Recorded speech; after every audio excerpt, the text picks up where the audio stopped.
من لزم الاستغفار قفكي جوجتي استغفارك جعل الله له من كل هم فرجا ومن كل ضيق مخرجا ورزقه الله من حيث لا يحتسب من حيث لا يحتسب.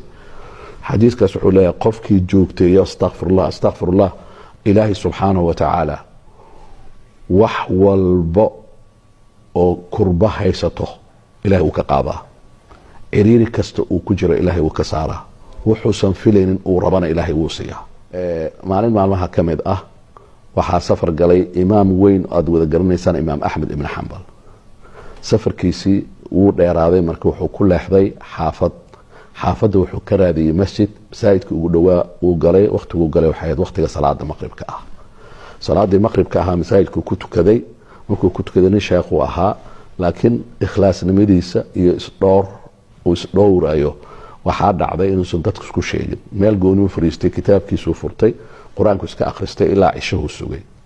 salaadii cishaha markuu tukaday, jamaaca ku tukaday, maadaama mugdi ay noqotay, safarkuusan sii wadi karin, wuxuu go-aan ku gaaray masaajidkunu iska seexdo. masaajidka meel ka mid uu nidaamsaday, boorsooyinkiisii wixiisii markuu gooni u dhigtay uu kala nidaamsaday, ayaa waxaa u yimid ninkii masaajidka khaadimka ahaa. wuxuu yiri waxaad u egtahay qof musaafir ahaa. uu dhahay waxaad u egtahay qof raba meesha inuu seexdo. wuxuu yiri haa, meel kale aan seexdo dad aan ka aqaana ma jiro. wuxuu yiri lama ogola meesha in la seexdo. markaas wuxuu yiri masaajidka lama seexan karo. may lama seexan karo, marka waxaan ka codsanayaa inaad masaajidka ka baxdo. bas ninka markaa ma isku sheegin. marka hadduu isku sheegi lahaa madaxuu saaran lahaa. dadka hore saasay ahaayeen, way isqarqarin jireen. waa calaamadaha awliyada ilaahay ka mid ah, dadka inaadan dadku isku sheegin waxaa tahay. waxaa laga cabsanaya wax la yidhaahdo riyaa. qofka culummada saasay ka cabsanayeen. calaa kulli xaal wuxuu sameeyey alaabtiisu urursaday, banaanka masaajidka laga soo galo gees ka mid ah, masaajidka albaabka laga soo galayo geeskiisa meeshaasu xaarxaartay asoo dhiganaya. marka ninkii isaga wuxuu ku mashquulsanaa albaabada kale inuu soo xirxiro, dirishadii inuu soo xirxiro.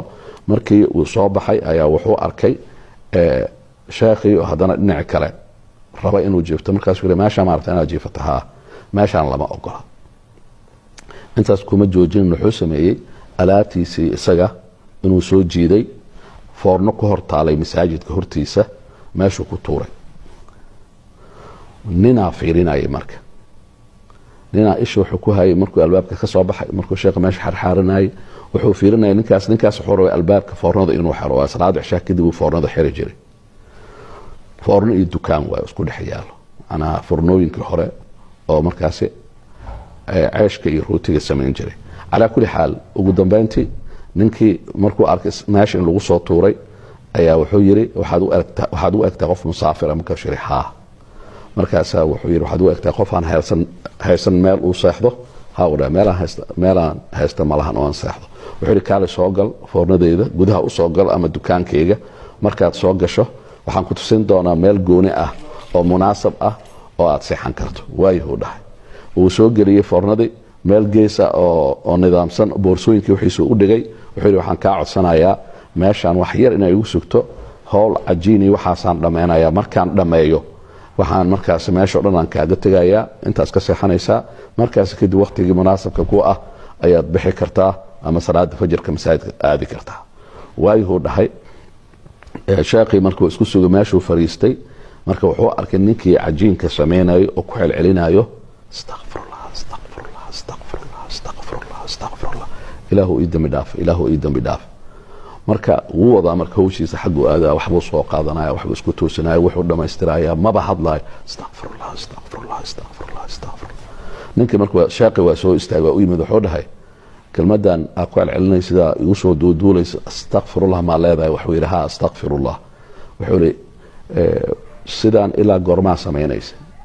ninkan waa caalim, uu ogyahay waxa uu ku hadlayo, uu dhahay wax weyn waayo. markaasaa wuxuu yidhi nolosheeda dhan aan sameeyaa. uu dhahay markaan shaqaynayo, markaan wax gadaayo keliya maahine, marka wuxuu dhahay intee jeeroo dhahdaa astaqfirullah maalintii?